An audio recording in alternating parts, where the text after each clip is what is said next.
हरिओम तत्सत। विश्वात्म चेतना परिषद संबलपुर के 29वें प्रतिष्ठा दिवस के इस पावन अवसर पर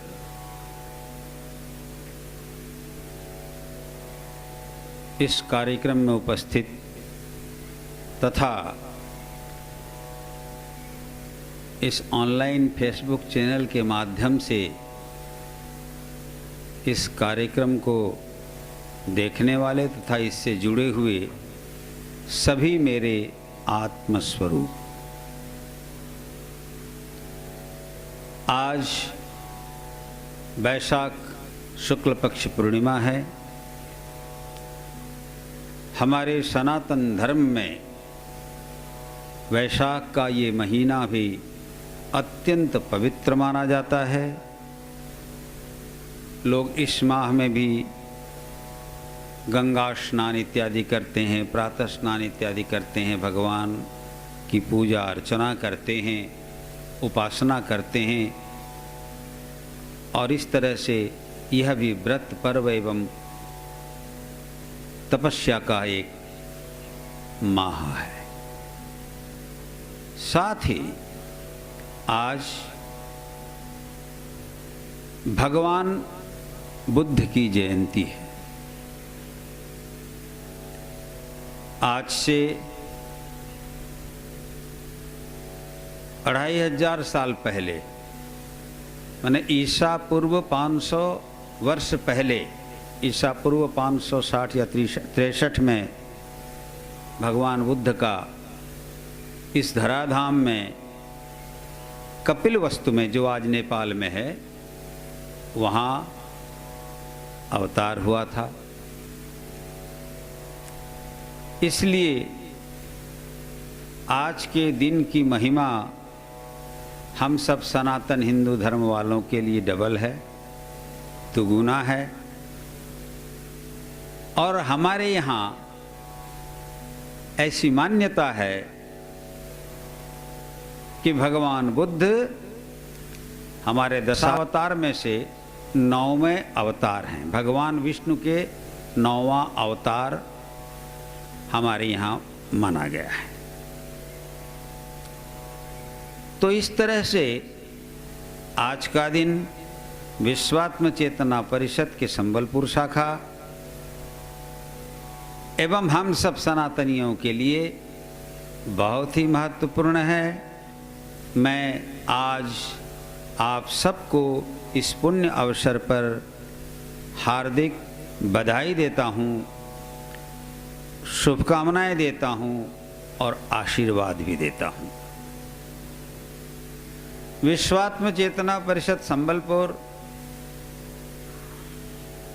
28 साल पहले, माने वो 28 साल पार कर चुके हैं, ये 29वें साल में प्रवेश है।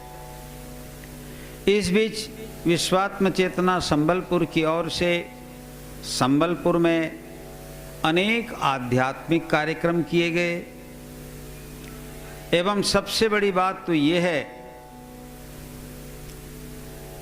कि पिछले 2018 में विश्वात्म चेतना परिषद संबलपुर की ओर से संबलपुर में मृत्युंजय महायज्ञ का एक विशाल दिव्य एवं भव्य आयोजन हुआ था, जिसमें मृत्युंजय महायज्ञ के साथ साथ भारतवर्ष के बहुत स्थानों से जगतगुरु शंकराचार्य, रामानंदाचार्य, महंत, श्री महंत, महामंडलेश्वर एवं बहुत साधु संतगण उपस्थित हुए थे। साथ ही संबलपुर के इतिहास में भी वह एक ऐतिहासिक कार्यक्रम के रूप में विश्वात्म चेतना परिषद संबलपुर की ओर से संपादित किया गया। एतदर्थ सभी सदस्यों को मैं बहुत बहुत शुभकामनाएं देता हूं कि आप लोग बहुत अच्छा कार्य कर रहे हैं। विश्वात्म चेतना संबलपुर की ओर से विश्वात्म विद्या मंदिर का भी संचालन किया जा रहा है।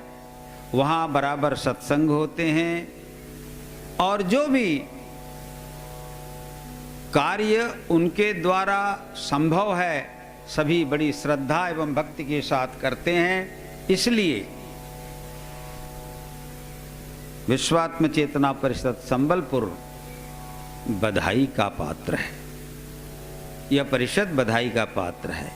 यद्यपि सारी दुनिया इस भीषण कोरोना महामारी के कारण अनेक तरह से परेशानियों को झेल रहा है,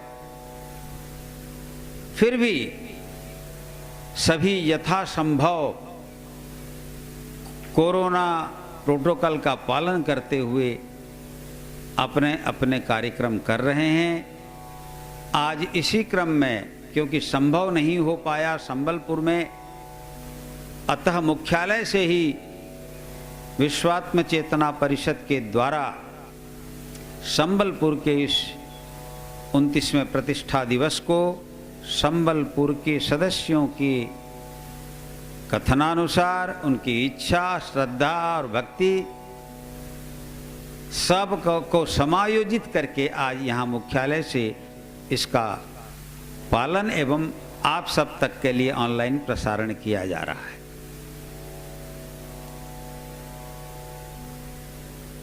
जैसे कि हमारा ये संगठन है, इसका नाम है विश्वात्म चेतना परिषद।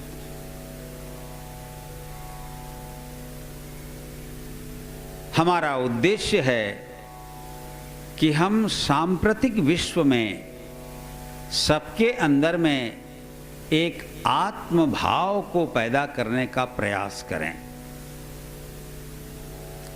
हमें प्रयास करना है अपने शुभ संकल्पों, शुभ भावनाओं के द्वारा सबके अंदर में सत्य, प्रेम, न्याय, धर्म, पारस्परिक सहयोग एवं आत्म भाव के लिए प्रयास करना है और सबको प्रेरित करना है। हमारे महापुरुषगण, हमारे अवतार पुरुषगण जो भी इस संसार में समय समय पर आते हैं वे यही तो करते हैं। भगवान बुद्ध आज के दिन आए,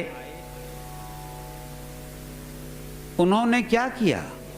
समाज में विभिन्न रूपों में जो कुरीतियां व्याप्त थीं उसको दूर करने का प्रयास किया। आपने दशावतार स्तोत्र में श्री जयदेव जी के कथन को अवश्य पढ़ा होगा और बहुत लोग तो स्तोत्र का पाठ भी करते हैं। वहां पर लिखा है, निंदसी यज्ञ विधेरः श्रुति जातम सदय हृदय दर्शित पशु घातम केशव धृत बुद्ध शरीर जय जगदीश हरि। निंदसी यज्ञ विधेरः श्रुति जातम। श्रुति जातम माने लोग ऐसा मानते हैं कि यज्ञ वैदिक हैं, लेकिन वैदिक यज्ञों में भी कुरीतियां जब आ जाती हैं तब उसका भी संशोधन आवश्यक होता है। देखो, इस बात को अच्छी तरह से समझ लो कि धर्म में संशोधन नहीं होता। धर्म तो सनातन है, जो सबको धारण करे, जिसको सब धारण करें, जो सबके लिए कल्याणकारी हो, जिसके आचार विचार व्यवहार से मानवता का कल्याण हो, वही तो धर्म है। तो धर्म में संशोधन की जरूरत नहीं होती, लेकिन बीच बीच में जैसे दर्पण में धूल जम जाते हैं, ऐसे ऊपरी अगर कुछ मलिनता आ जाए तो उसको साफ करने के लिए बीच बीच में महापुरुष लोगों का अवतरण होता है। कई बार लोग समझ लेते हैं कि भगवान बुद्ध जो है भगवान होते हुए भी वेद निंदक हैं। तो भगवान बुद्ध को वेद निंदक भी कहा दिया जाता है, मगर मैं समझता हूं भगवान बुद्ध ने वेद की निंदा कभी नहीं की है। उन्होंने तो वेद ज्ञान का प्रसार किया है। वेद का मतलब ही होता है ज्ञान, और वेद का चरम उद्घोष है मां हिंसात् सर्वभूतानि। किसी भी प्राणियों के साथ हिंसा नहीं होनी चाहिए। और भगवान बुद्ध ने इसी सिद्धांत को जोरों से पकड़ा। भगवान बुद्ध अहिंसा के मूर्तिमंत विग्रह हैं, त्याग के मूर्तिमंत विग्रह हैं और करुणा के मूर्तिमंत विग्रह हैं। उनके व्यक्तित्व में सत्य का, न्याय का, प्रेम का, त्याग का, करुणा का और अहिंसा का सब कुछ उदाहरण एक साथ देखने को मिलता है। इसका मतलब भगवान बुद्ध अहिंसा की मूर्ति हैं, त्याग की मूर्ति हैं, प्रेम की मूर्ति हैं, न्याय की मूर्ति हैं, और सबसे बड़ी बात वे स्वयं संबुद्ध हैं। एक प्रश्न, कुछ प्रश्न आए थे, मुझे याद आ गई बात, तो मैं थोड़ा सा बता दूं आपको। प्रश्न है, कुछ प्रश्न आए हैं। मैं सभी प्रश्नों का तो उत्तर अभी नहीं दे पाऊंगा इसमें, लेकिन उन सभी प्रश्नों का सार आपको बता दूंगा। पहला प्रश्न है, बुद्ध और भगवान बुद्ध देव में क्या अंतर है? यह प्रश्न स्वामी सत्यवेदानंद का है। देखो, मैं केवल बुद्ध और बुद्धदेव के बारे में नहीं, बल्कि ये बता देना चाहता हूं कि बुद्ध होना एक बात है और बौद्ध होना और एक बात है। बुद्ध का मतलब होता है जागृत होना, बोध माने ज्ञान। ज्ञान को प्राप्त करके जिस आत्मदीपो भव की बात बुद्ध करते थे, जिसकी चर्चा अभी सत्यवेदानंद ने की, स्वयं में प्रदीप्त हो जाना, आलोकित हो जाना, स्वयं में प्रतिष्ठित हो जाना, स्वयं को जान जाना, ये बुद्धत्व है। और बौद्ध होना अलग बात है। बुद्धत्व, बुद्ध होना उपलब्धि है। पुरुषार्थ के द्वारा बुद्धत्व प्राप्त नहीं होता। पुरुषार्थ करते रहो और परमात्मा की कृपा हो जाए। माने जीव का पुरुषार्थ और गुरु अथवा गोविंद की कृपा, जिसकी चर्चा कर रहे थे। भगवान की कृपा और जीव का पुरुषार्थ जब दोनों मिल जाते हैं तो वहां बुद्धत्व प्रकट होता है। तो बुद्ध होना, प्रबुद्ध होना, संबुद्ध होना उपलब्धि है। समझ गए? बुद्ध होना उपलब्धि है और बौद्ध होना dash dash dash dash dash. तुम लोग अपने अपने ढंग से खाली स्थान भर लेना।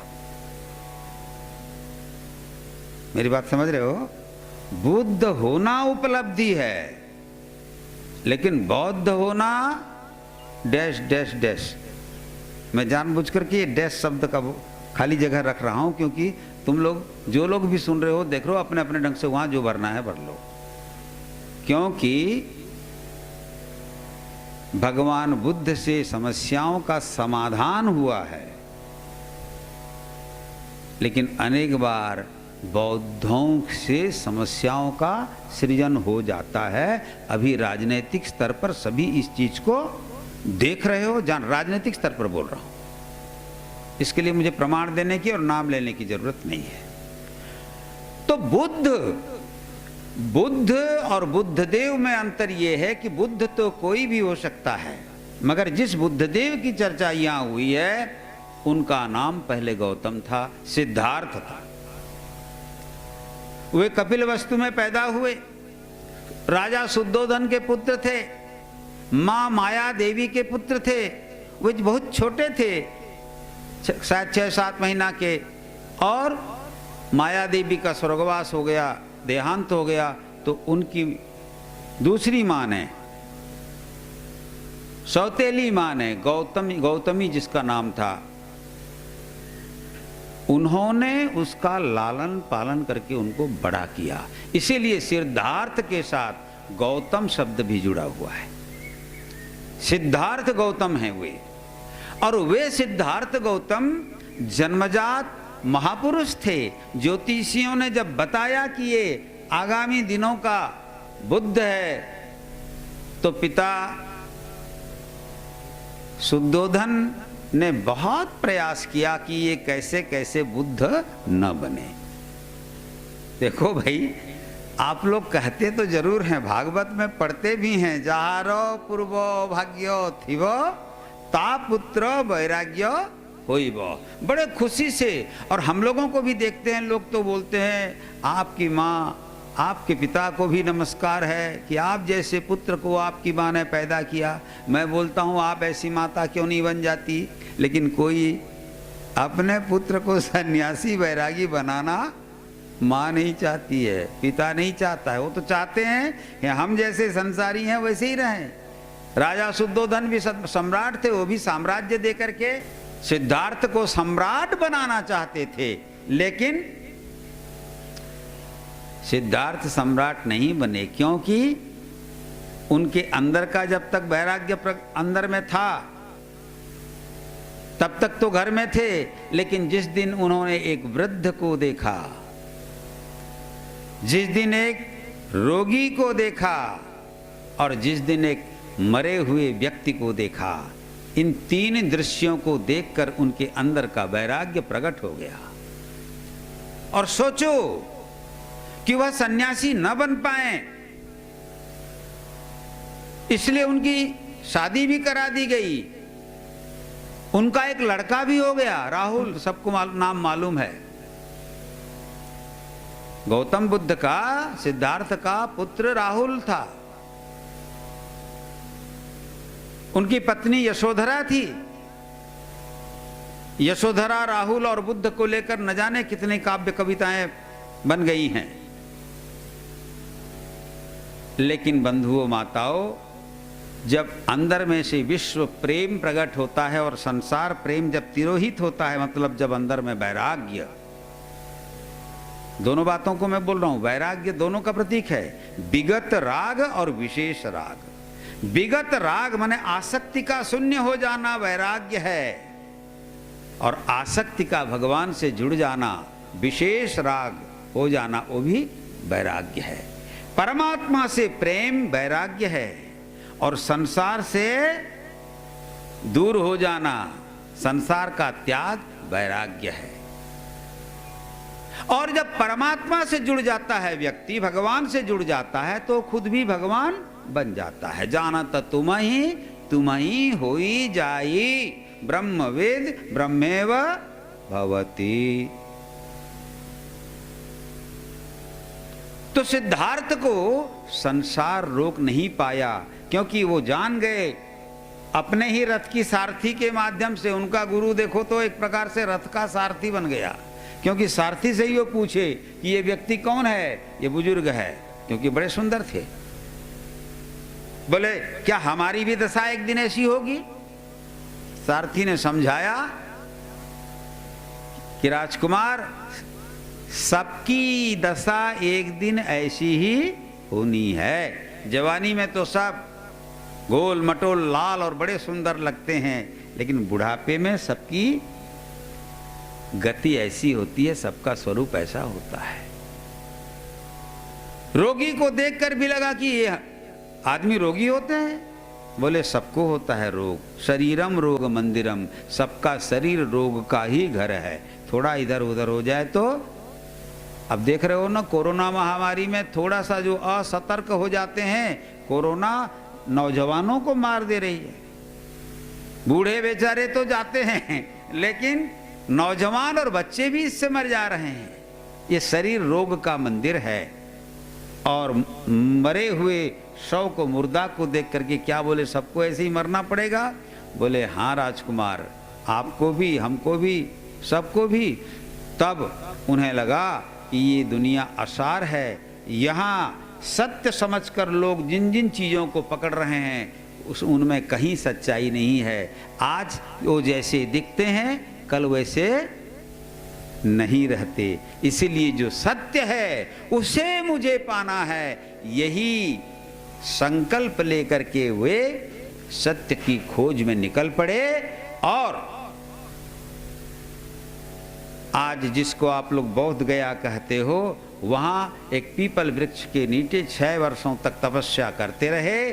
और तपस्या करते करते उन्होंने जीवन और जगत दोनों की सच्चाई को हृदयंगम किया, जाना। और उसके बाद वे प्रबुद्ध बन गए थे, बुद्ध बन गए। पहले बुद्ध और बुद्धदेव में यही अंतर है, पहले वो सिद्धार्थ थे, गौतम थे, शुद्धोधन के पुत्र थे, यशोधरा के पति थे, राहुल के पिता थे। लेकिन अब वे किसी एक परिवार में बंधे हुए व्यक्ति नहीं थे।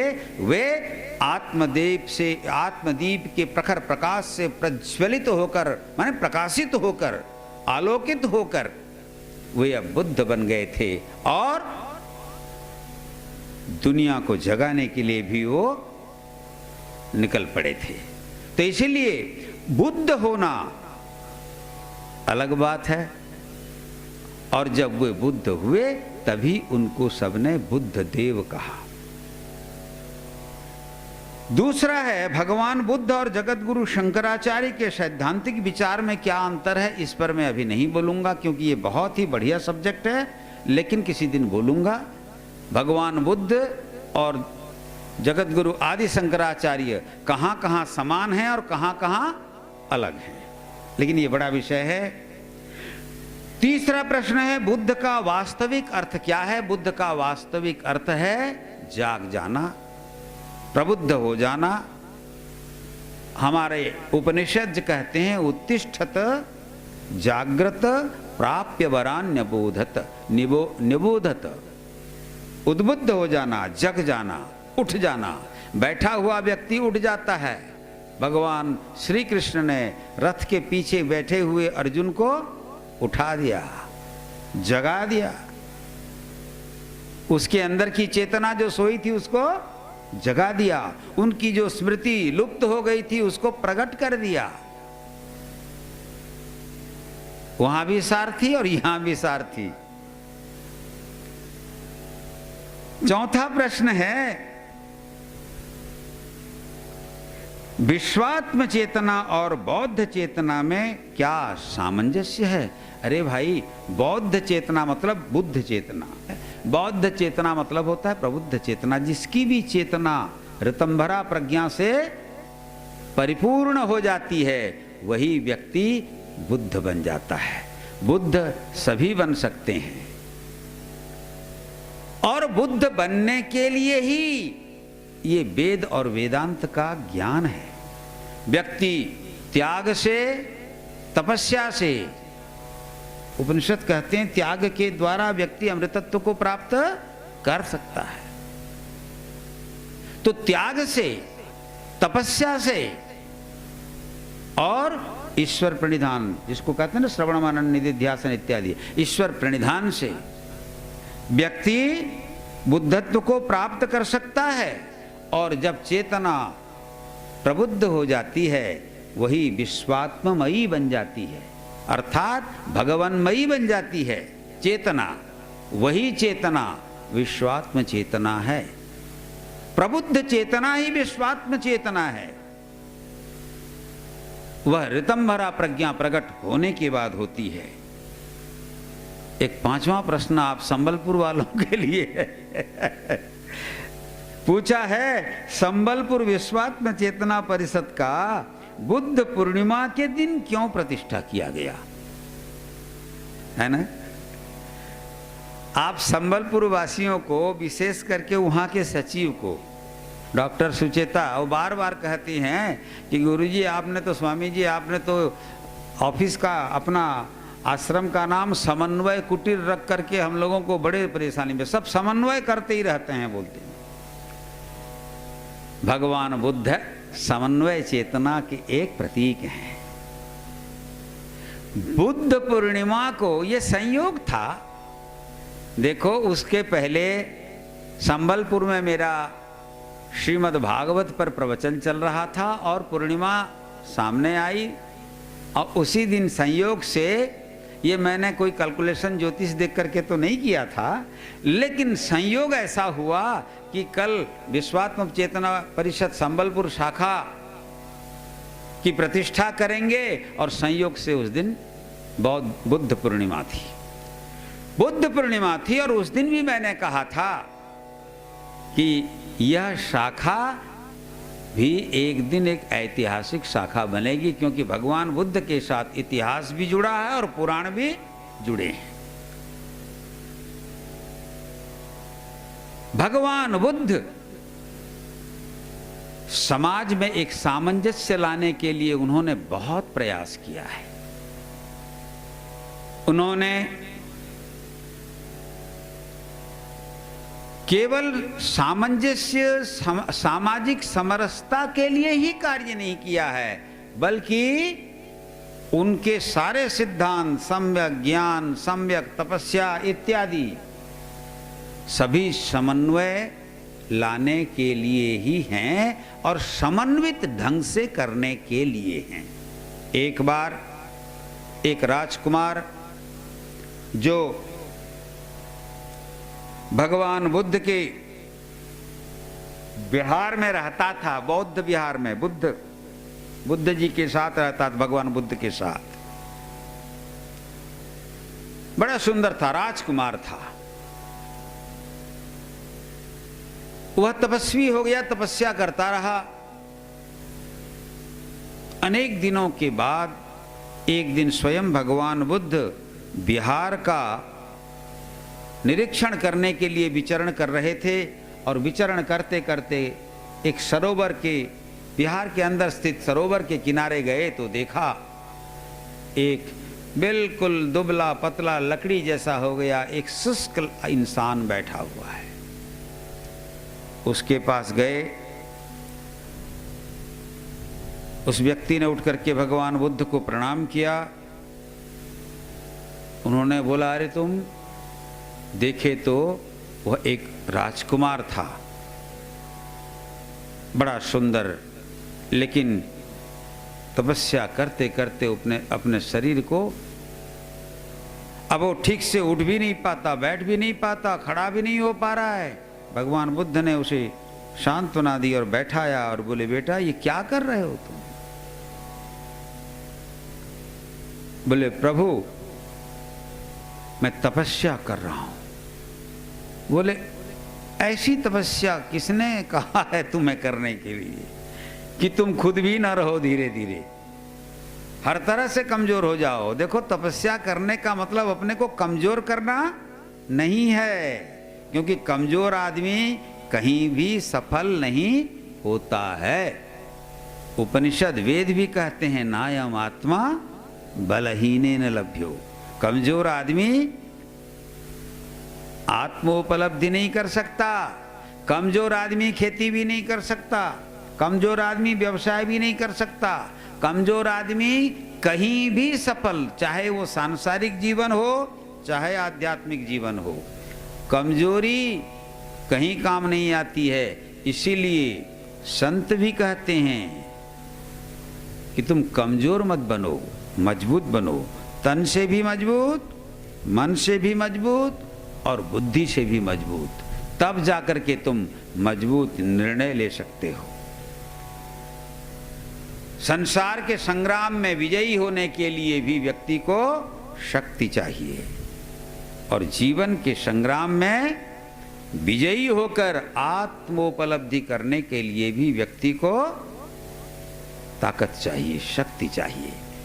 भगवान बुद्ध ने उससे कहा, राजकुमार, वो बहुत सुंदर वीणा बजाता था। बोले तुम्हारी वीणा कहाँ है? बोले प्रभु यहीं पर है। बोले लाओ वीणा। वीणा को जब लाया गया तो उन्होंने कहा, वीणा के तार को तुम अब पूरे ढीले कर दो। तो वीणा के तार को जब ढीला कर दिया गया, बोले अब बजाओ। तब बजाया तो वीणा अब बजेगी क्या? वीणा के तार जब ढीले कर दिए जाएंगे तब भी वीणा बजेगी नहीं। बोले अब टाइट करो और इतना टाइट कर दो कि वो टूट जाए, तब भी वीणा बजेगी नहीं बजेगी। इसीलिए संतुलन चाहिए। अति कहीं भी ठीक नहीं है, अति सर्वत्र वर्जयेत्। धर्म हो, संप्रदाय हो, राजनीति हो, समाज नीति हो, कहीं भी हो, किसी भी स्तर में हो, भोजन हो, शयन हो, दान हो, कुछ भी अगर अति हो जाए तो वह फिर विनाश का कारण बनता है, वह फिर दुख का कारण बनता है। इसलिए कहा गया है अति सर्वत्र वर्जयेत्। बुद्ध ने कहा कि जैसे इस वीणा के तार को ठीक ढंग से कसने पर ही इससे संगीत पैदा होगा, ऐसे ही जीवन में अगर संगीत पैदा करना है तो अपने देह, मन, प्राण और इंद्रियों को सबको एक निर्दिष्ट सीमा में रखना होगा, अति नहीं। भगवान बुद्ध ने वही सिद्धांत दिया कि सब जगह पर संयमित हो, सब जगह पर संतुलित हो, तुम्हारा जीवन भी समन्वित हो और तुम्हारा परिसर और परिवेश भी समन्वित हो। इसीलिए समन्वय कुटीर नाम रखा मैंने। क्यों? क्योंकि भगवान बुद्ध समन्वय के देवता हैं, संतुलन के देवता हैं। उनके संपूर्ण व्यक्तित्व में कहीं भी उग्रता दिखाई नहीं पड़ती, सौम्यता दिखाई पड़ती है। भगवान बुद्ध भी सौम्य देव हैं। और उसके बाद एक बढ़िया प्रश्न है, क्या सांप्रतिक समय में भगवान बुद्ध के जीवन और दर्शन की प्रासंगिकता है? ये किसी और का प्रश्न है। क्या सांप्रतिक संदर्भ में, माने वर्तमान समय में, भगवान बुद्ध के जीवन और दर्शन की प्रासंगिकता है? मैं समझता हूं सबसे अधिक प्रासंगिकता अभी है। उस समय भी थी, प्रासंगिकता थी, तभी तो जाकर के भारतवर्ष में भगवान बुद्ध के अनुयायियों का इतना विकास हुआ और इतनी संख्या में उनकी अनुयायी हुए।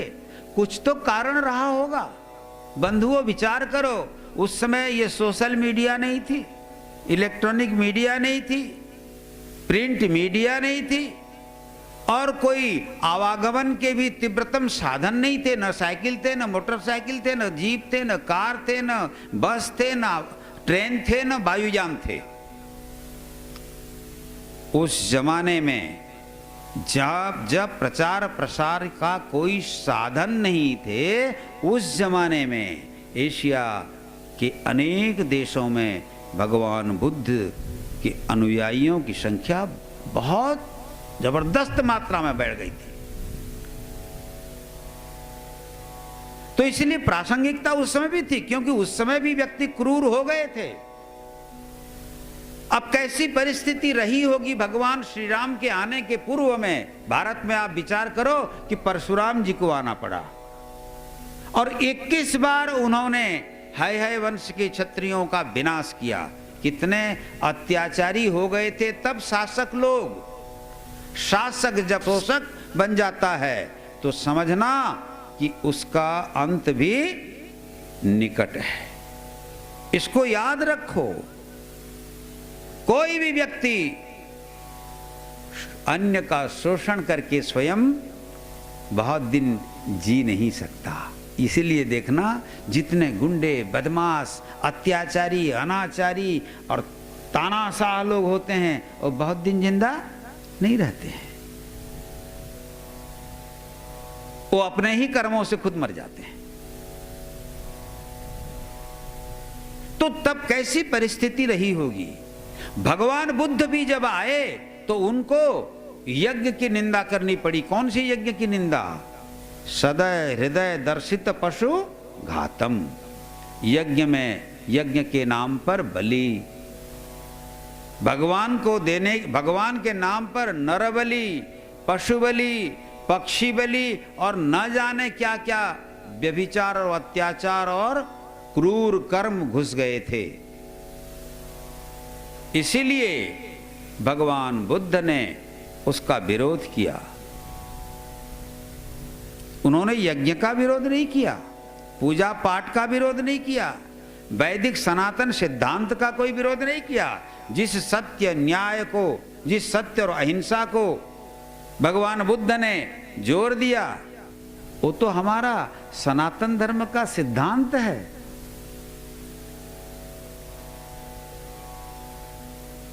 धर्म न दूसरा सत्य समाना। सत्य के समान कोई दूसरा धर्म है ही नहीं। और सत आचरण, सत्य का आचरण और सत आचरण ही तो धर्म है। आचार प्रभवो धर्म। तो बुद्ध ने इस प्रकार वैदिक सिद्धांतों का मेरे हिसाब से कभी विरोध नहीं किया है, लेकिन उन्होंने दुराचार का विरोध किया है, कदाचार का विरोध किया है, व्यभिचार का विरोध किया है, भ्रष्टाचार का विरोध किया है। और ये विरोध तो हम भी करते हैं, सभी करते हैं और करना भी चाहिए।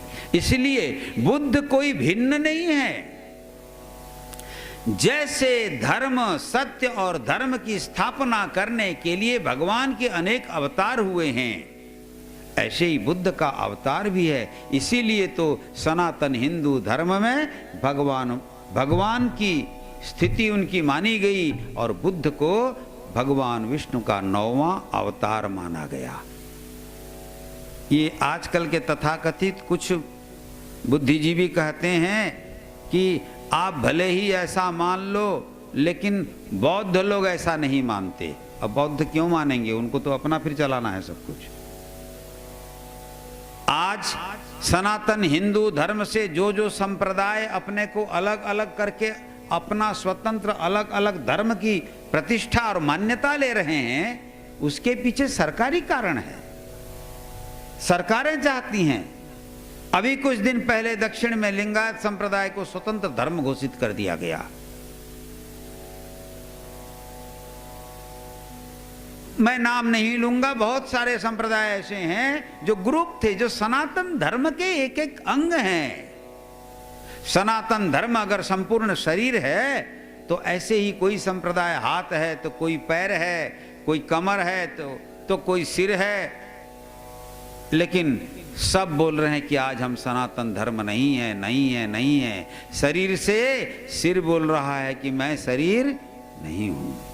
हाथ बोल रहे हैं हम शरीर के अंग नहीं हैं।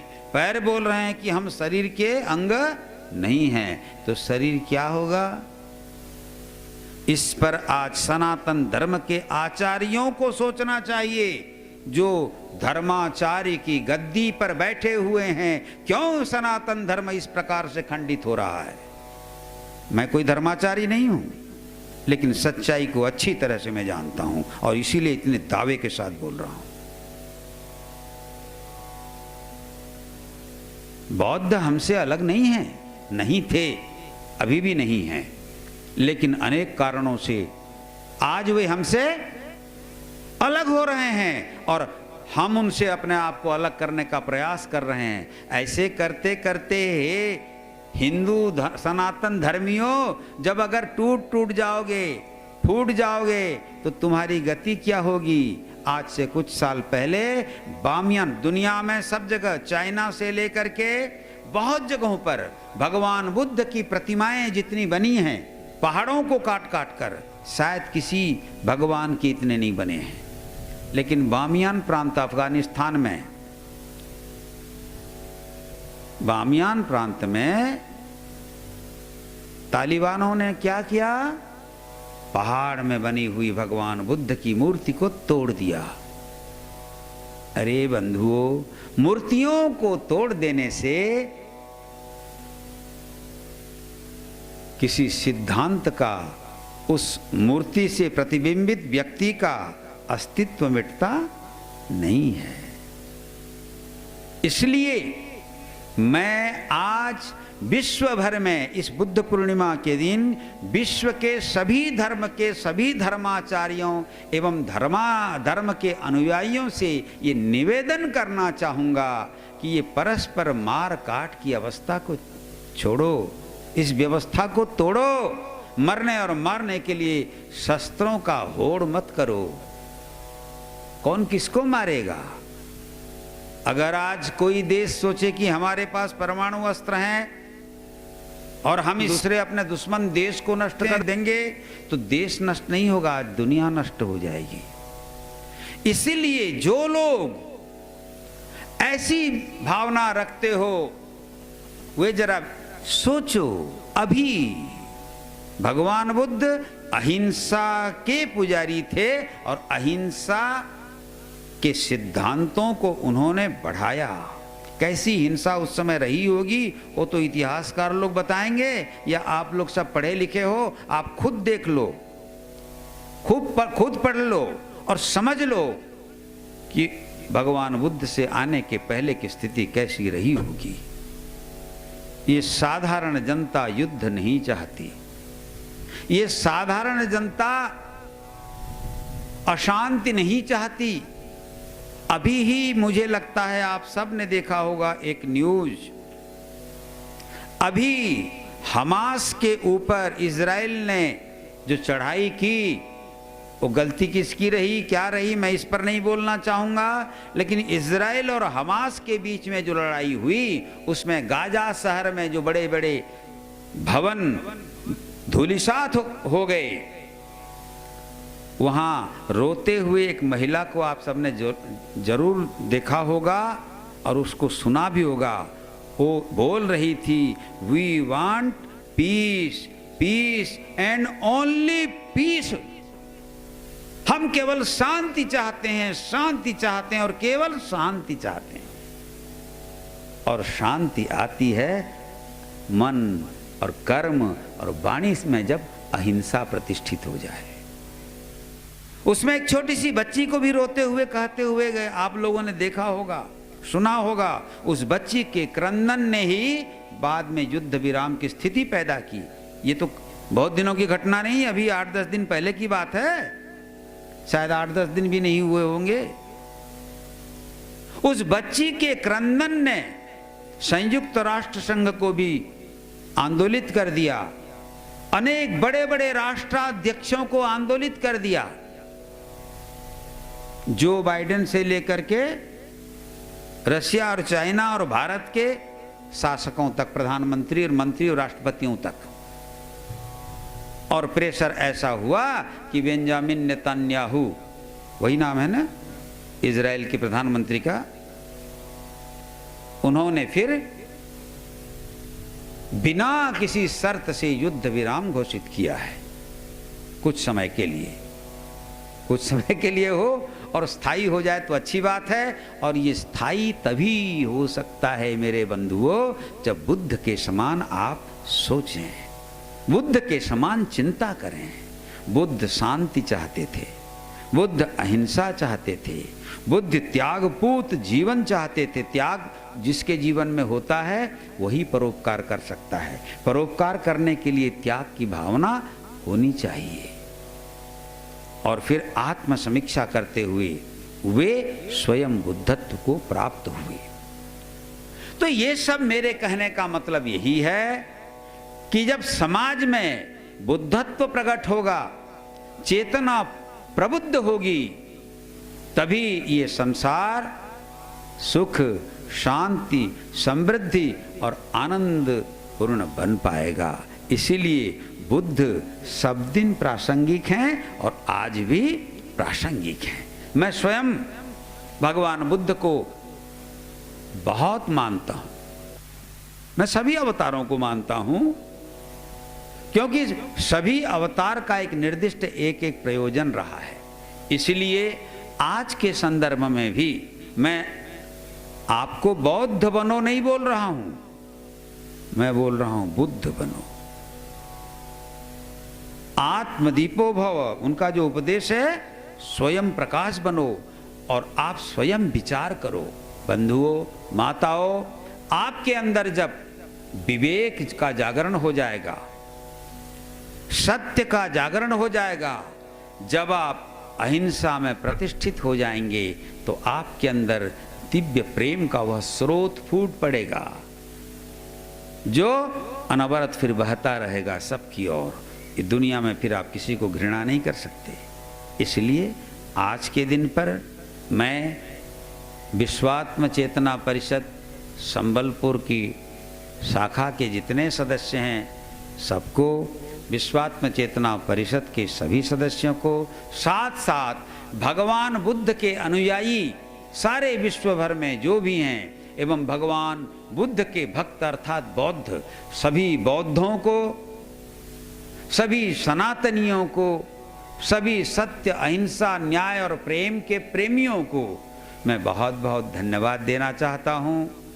मुझे खुशी हुई कि संबलपुर के सभी सदस्यों ने इस कोरोना काल में विभिन्न समस्याओं, लॉकडाउन इत्यादि के कारण न कर पाने के कारण मुख्यालय से इसे करने का विचार किया।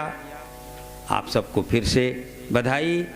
एवं इस क्रम में मैं उन सभी व्यक्तियों को भी बहुत बहुत शुभकामनाएं देता हूं, जिसकी सूचना तो सत्यवेदानंद ने आपको दे दिया है।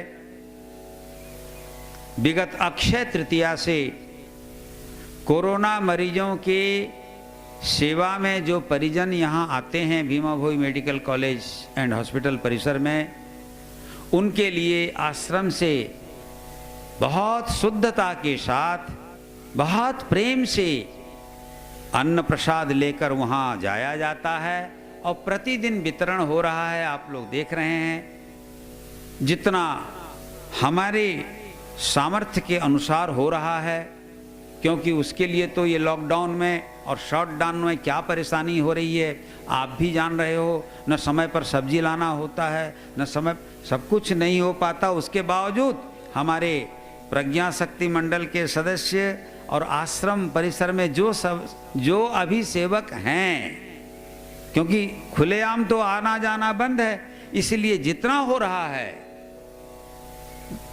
खुले दिल से वहाँ ये सब जाते हैं, प्रसाद बांटते हैं। आप देख रहे हो आज तक जिन्होंने विश्वात्म चेतना अन्नपूर्णा सेवा के लिए अपना सहयोग किया है, मैं आप सबको बहुत बहुत बधाई देता हूँ, बहुत बहुत शुभकामनाएं देता हूँ। ये बहुत बड़ा पुण्य काम कर रहे हैं आप। आपके नाम पर प्रतिदिन एक यज्ञ हो रहा है। इसको यज्ञ से आप कम मत समझना। ये जो सेवा हो रही है, एक दिन का एक एक यज्ञ हो रहा है। तो इस यज्ञ में, इस अन्नदान अन्न यज्ञ में आप सब इसी प्रकार जुड़ें। और जो परिषद के हमारे विश्वात्म चेतना परिवार के बहुत सदस्य इसमें खुले दिल से जुड़ रहे हैं। जो विश्वात्म चेतना परिषद वाले नहीं हैं, ऐसे भी अनेक महानुभाव, देखो भाई, विश्वात्म चेतना ये सब तो एक सरकारी योजना के तहत करना पड़ता है, लेकिन आप सभी मेरे हैं। केवल परिषद में जो सदस्य है वही मेरा नहीं है, ये तो सोसाइटी रजिस्ट्रेशन के अंतर्गत करना और ट्रस्ट बनाना ये मजबूरी है हमारी। लेकिन वही नहीं, हम उस सीमा से बहुत बाहर हैं। आप सब मेरे हैं। इसलिए जो भी देख रहे हैं, जो भी सुन रहे हैं, जो नहीं भी सुन रहे हैं आगे सुनेंगे, उन सब से मेरा आग्रह रहेगा कि ये कोरोना महामारी के काल में इस सेवा को हम लोग चलने दें। आपका सहयोग विश्वात्म चेतना ट्रस्ट को अपेक्षित रहेगा। तो सबको जिन्होंने सहयोग किया है, जो कर रहे हैं और जो करने वाले हैं, उन सब को आज इस पवित्र दिवस पर मैं बहुत बहुत शुभकामनाएं देते हुए भगवान बुद्ध से प्रार्थना करता हूँ कि हे भगवान, आप ऐसी सत्प्रेरणा दें कि सबके अंदर आप प्रकट हो जाएं, माने बुद्ध हो जाएं सब, और जात पात संप्रदाय और छोटे विचार की सीमा से ऊपर उठकर सभी विश्वात्म भाव में अर्थात वसुदैव कुटुंबकम की भाव में प्रतिष्ठित हों, भावान्वित हों और सबका जीवन धन्य हो, सभी बुद्ध हों। बस इन्हीं शब्दों के साथ हरि ओम तत्सत, हरि ओम तत्सत, हरि ओम तत्सत।